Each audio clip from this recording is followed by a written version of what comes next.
Bonjour à tous et bienvenue sur la chaîne de Maître Roncier. Dans cette vidéo, vous allez voir comment faire ce petit panier en ronces. C'est la version courte de ce tutoriel. J'ai la version longue sur la chaîne dans une autre vidéo, donc où il y a beaucoup plus de détails. N'hésitez pas à aller la voir si vous voulez creuser la vannerie sauvage. Et si cette vidéo version courte vous plaît, n'hésitez pas à la liker, à commenter et bien sûr à vous abonner. Bon visionnage. Donc maintenant, il faut préparer les ronces après les avoir récoltées. Donc la première étape, c'est d'enlever bien sûr les épines.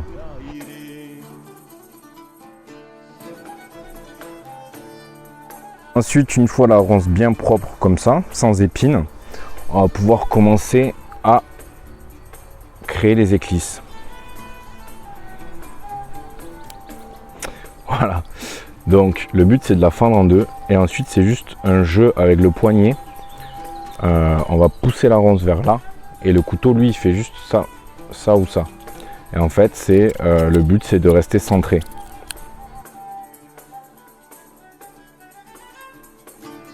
Une fois qu'on a deux morceaux comme ça, on peut encore refendre une fois et ça va nous donner ça. Voilà, ça c'est une partie de ronce refendue et donc on a la bonne épaisseur. Je viens placer ce bout sur le genou. Bon, idéalement j'ai une protection, je sais pas, un bout de cuir ou quoi. Je pose le couteau dessus, la ronce, et je tire vers moi. Voilà, et ça vient tout seul.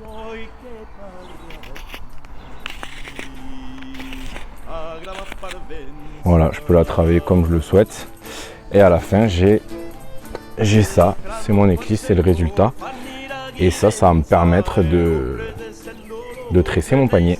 Donc la prochaine étape, ça va être de faire la structure du panier. Donc un panier, c'est d'abord une anse, comme celle-ci, et après une bordure haute. Et donc il va falloir assembler ça, mais avant d'assembler ça, il faut former une bordure et une anse. Pour faire la bordure haute, j'ai pas trop d'astuces. J'essaye de trouver un bout de bois qui puisse se tordre suffisamment. Et ensuite, je le bloque avec un petit bout de fil de fer. Voilà, par exemple, c'est un bout de noisetier que j'ai. Il est peut-être un peu sec. Là, je vois que j'arrive à le tordre doucement. Donc, je me dis que je vais pouvoir faire une bordure haute, tout simplement. Voilà. Et si je peux pas, en fait, c'est là il est fin ici. Donc, je pense que je veux à peu près cette épaisseur partout. Ok. Voilà, je suis content. J'ai presque un côté. Mais jamais de la vie, j'arrive à tordre ce côté de la même manière. Donc, du coup, ce que je vais devoir faire, je vais devoir prendre un couteau et affiner. Déjà, là, si j'ai un truc comme ça, plus rond, je serais content. Pour un petit panier, c'est pas mal.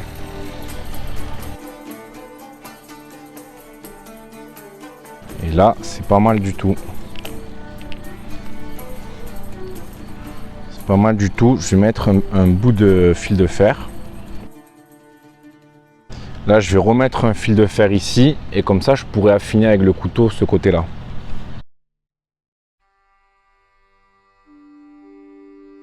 Voilà, là on a une belle bordure là, franchement moi je suis content avec ça.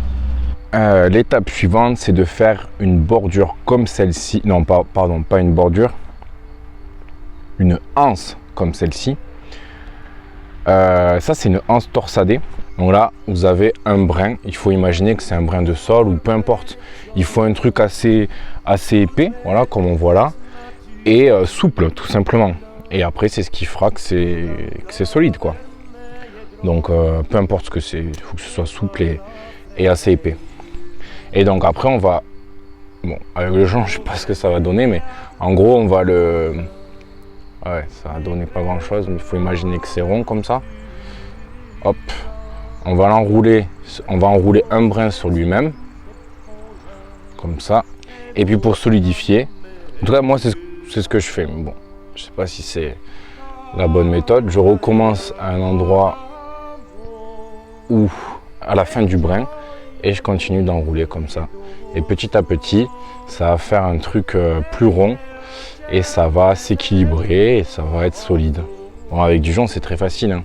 C'est un peu plus dur avec du sol ou quelque chose de plus épais, mais ça reste quand même assez facile à faire. Donc voilà, ça c'est l'idée générale.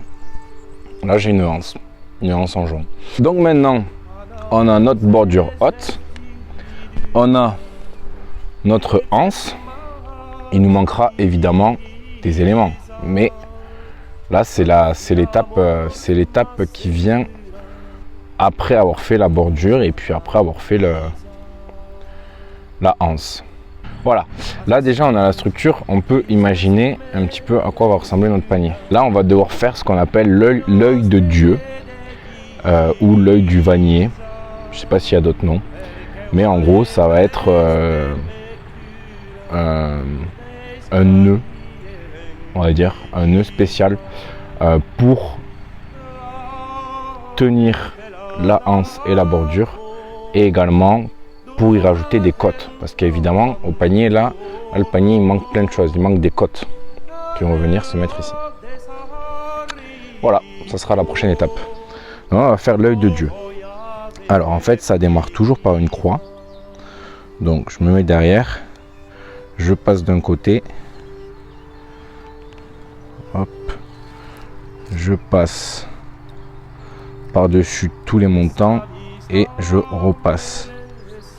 Là j'ai une croix, voilà, comme ceci. Il faut toujours bien serrer en vannerie, donc hop, il faut toujours bien tendre. Ensuite je vais passer derrière ce montant, enfin derrière la bordure, je vais faire une diagonale, donc vers la gauche. Je passe derrière la anse, je fais une diagonale, toujours vers la gauche du coup. Je passe derrière la bordure et tout en essayant de garder la bordure et la anse bien perpendiculaires.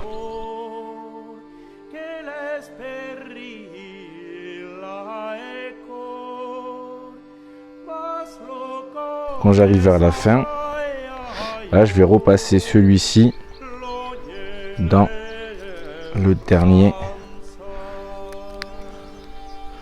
Hop. Voilà, ça nous donne l'œil de Dieu et c'est ce qui va tenir ensuite nos montants. Il faut faire pareil de l'autre côté du coup.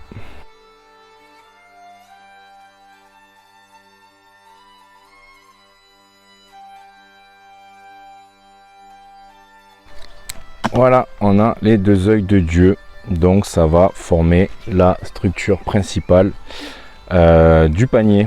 Donc pour les côtes du panier, je suis allé récolter du cornouiller tout à l'heure, des baguettes de bois. Donc basiquement il faut des baguettes assez droites et assez souples. Il faut prendre une première baguette, mesurer donc la taille nécessaire à peu près. Alors, par exemple ça me semble pas mal. J'en fais une d'abord, je prends un peu de marge, j'en fais d'abord une, donc au bout j'affine en pointe pour pouvoir la planter dans l'œil de Dieu, la caler dans l'œil de Dieu. Voilà, là ça donne ça. Et je peux en faire une autre, donc avec le sécateur pour avoir le vis-à-vis.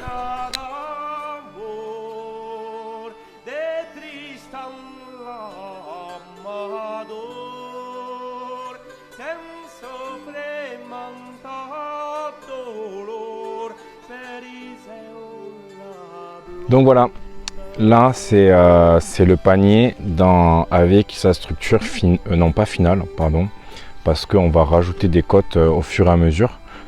Pour tresser du coup, c'est plutôt simple, hein, le geste est plutôt simple.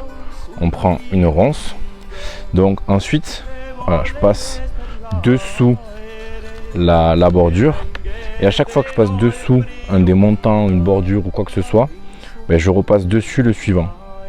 Au début, il faut bien tenir le tout, ça va s'enlever, etc. Mais c'est pas grave. Au début, c'est un peu galère. Et après, une fois qu'on a fait 2-3 tours, ça se solidifie. Alors, il faut bien forcer. Hop, du coup, je suis passé dessous la bordure, dessus la première côte, dessous la deuxième côte. Là, je vais passer dessus la troisième. Je vais passer dessous la anse. Je vais remonter en essayant. Là, je suis passé dessous la anse. Je repasse dessus la côte suivante, dessous la côte suivante, et ainsi de suite.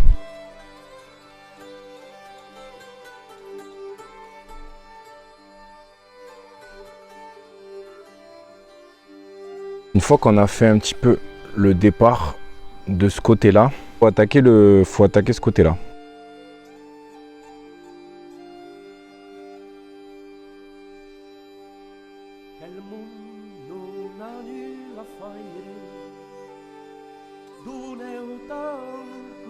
Voilà, déjà en ayant fait quelques tours de chaque côté, le panier il commence déjà à prendre forme. Donc là, le but c'est de continuer. Alors ce que j'ai pas montré aussi, c'est comment faire quand vous arrivez au bout d'un brin, d'une éclisse, donc comme là par exemple.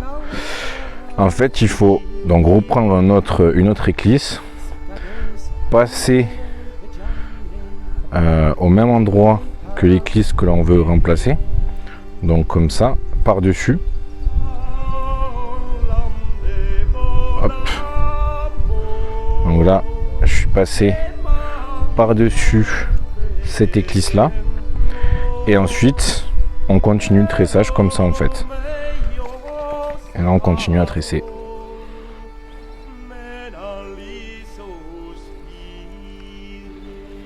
Voilà, donc à chaque fois que vous arrivez au bout d'un brin, vous le remplacez avec cette méthode.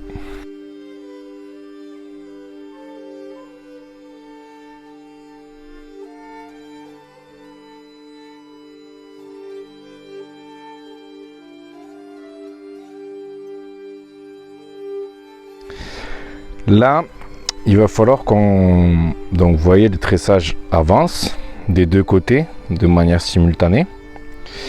Et là, il va falloir qu'on commence à remettre une cote. Donc typiquement, l'écart qui commence à y avoir ici et ici, ça commence à être un écart assez conséquent. Et du coup, on va pouvoir rajouter une cote ici et une cote ici. Donc pour ajouter des cotes, c'est le même principe que d'habitude. Déjà, il vous faut les avoir préparées. Et donc à chaque fois que je constate que j'ai des écarts trop grands, je peux rajouter autant de cotes que je veux. Voilà, là j'ai réduit les écarts. Donc je vais continuer de tresser.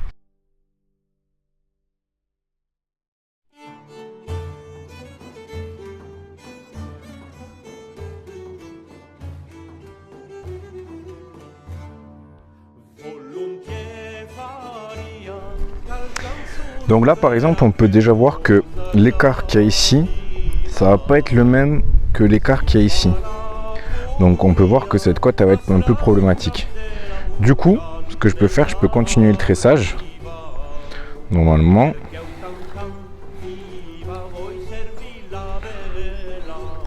Et au lieu de continuer ici, je remonte à partir de celle-ci. Et soit je fais juste un point, enfin un aller-retour, en fonction de si là aussi j'ai besoin de remonter. Voilà, je pense que ça ira comme ça. Et là en fait, voilà, j'ai gagné une épaisseur ici. Et du coup, ça va me permettre d'avoir la même épaisseur entre là et là. Et après, vous le faites au fur et à mesure. Vous le faites là où vous pensez que c'est nécessaire.